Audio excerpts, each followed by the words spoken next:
सुप्रभात। मैं जगेंद्र राणा। भाव समन्वय, आज हम इस आध्यात्मिक विषय पर चर्चा कर रहे हैं। भाव समन्वय, उपासना सफल क्यों नहीं होती? ये सवाल हर किसी के मन में चक्रवात की तरह घूमता रहता है।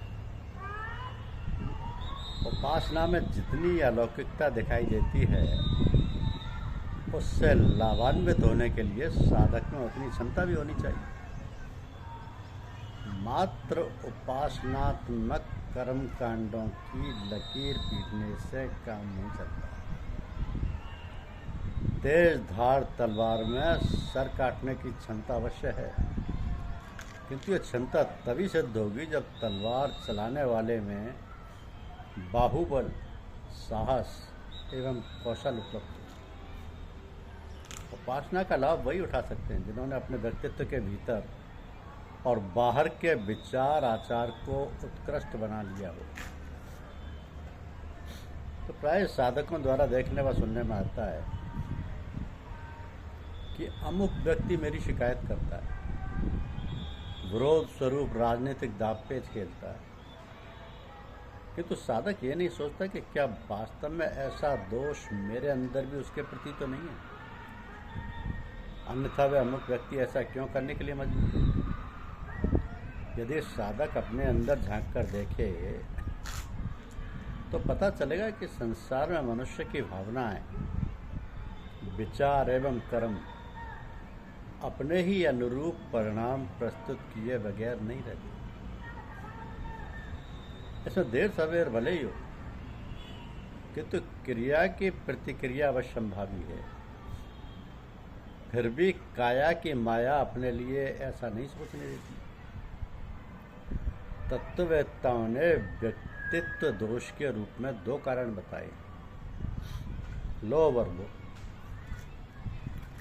लोभ मोह अहंकार के दैत्य ही जनमानस को कठपुतली की तरह नचाते हैं।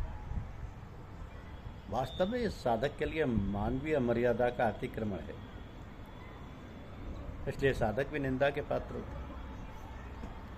लिप्सा की भर्त्सना इस कारण की गई है कि उसके कारण अति उपयोग एवं संग्रह की ललक उत्पन्न होती है।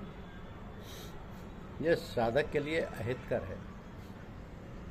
असंतोष और अराजकता दोनों इससे बढ़ते हैं। मनुष्य यह भी नहीं सोचता कि वास्तव में मैं ही शिकायत का पात्र हूँ, बल्कि अपने आप को सर्वश्रेष्ठ, गुणवान, सर्वज्ञ व वक्ता समझकर अपनी शेखी बधारने से नहीं चूकता। अपने अहम के नशे में डूबा रहता है और अपने अहम के सामने अपने से उच्च पदस्थ लोगों को भी तुच्छ समझता है। यही भावना उसे निम्न श्रेणी में ले जाती है। यदि ये सब भूल मनुष्य की समझ में आ जाए तो उसी समय से उसके अंदर उत्कृष्टता की झलक आ जाएगी। वसुधैव कुटुंबकम के प्रति जागरूक हो जाएगा। दृढ़ निश्चयी सच्चे उपासक का ना कोई निंदक होता है और ना कोई विरोधी होता है। तो साधक को भाव संवेदनशील होना चाहिए। भावरूपी विचार सामर्थ्य के विकास की क्षमता को ही भाव संवेदना कहते हैं, जो मनुष्य की विभूति है। तो जब तक विचार शक्ति के साथ सजल भाव संवेदना व भावनाओं की शक्ति का समन्वय नहीं होता है, तब तक बौद्धिक विकास अधूरा माना जाता है। भाव संवेदना ही मानवीय मूल्यों को पहचानने, दूसरों का दर्द समझने, जीवन लक्ष्य को तदनुसार कटिबद्ध करने, आंतरिक शक्तियों को बढ़ाने एवं संपदा का सुव्यवस्थित सुनियोजित करने का कार्य करती है। यदि हम कुछ खाद्य पदार्थ खा रहे हैं और अगल बगल अपने से छोटे हों अथवा श्रेष्ठ क्यों ना हो, उनसे भी ग्रहण करने के लिए आग्रह करना मानव धर्म है, चाहे वे लें अथवा ना लें। किंतु इसी पूछने मात्र से अगल बगल के लोगों में एक प्रेम की भावना एवं सहृदयता उमड़ पड़ती है। तो ये दुर्गंधयुक्त कुटिया देह रूप में है, मुख से लेकर मल द्वार तक नाला है, जिसमें स्वच्छ पदार्थ भी प्रवेश पाकर दुर्गंधयुक्त गंदे रूप में परिवर्तित होकर मल रूप में बाहर निकल जाता है।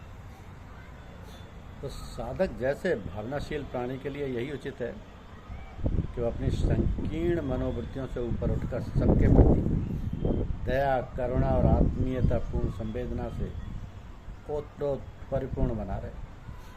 भाव संवेदना का अभाव मनुष्य को क्रूर व बर्बर बना देता है।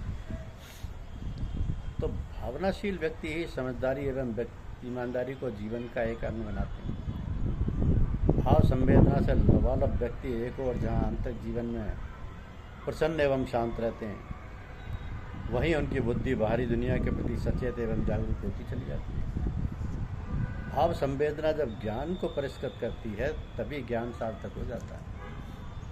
श्रद्धा तत्व से भाव शक्ति से अभिपूरित व्यक्ति ही सत्य को, इष्ट को व लक्ष्य को प्राप्त कर सकता है। तो परमार्थ की भावना का जागरण अर्थात अंदर के भाव संवेदना के स्रोतों का जागरण है। यही कारण है कि नारी शक्ति संवेदना से सरोवर होने के कारण नेतृत्व क्षेत्र में अत्यधिक सफल सिद्ध हुई है। नारी संवेदना से सरोवर होने के कारण नेतृत्व क्षेत्र में अधिक सफल हुई है। कर्तव्य पालन मानव जीवन की सर्वोपरि संपदा है। इसे किसी भी मूल्य पर गंवाया नहीं जा सकता। तो श्रद्धा ही मनुष्य को अनंत सामर्थ्य प्रदान करती है। वरना आजकल साधना भी नकली दवा की तरह भावना रहित होने से उपासना को परिपुष्ट नहीं कर सकती। अंतरात्मा की पुकार निश्चित रूप से ईश्वर की वाणी है, पर वो हर अंतःकरण में समान रूप से प्रबल नहीं होती। वास्तव में श्रेष्ठ और सात्विक बनने की प्रक्रिया तब तक अधूरी मानी जाएगी जब तक उसके प्रति वास्तविक हुक ना उठे।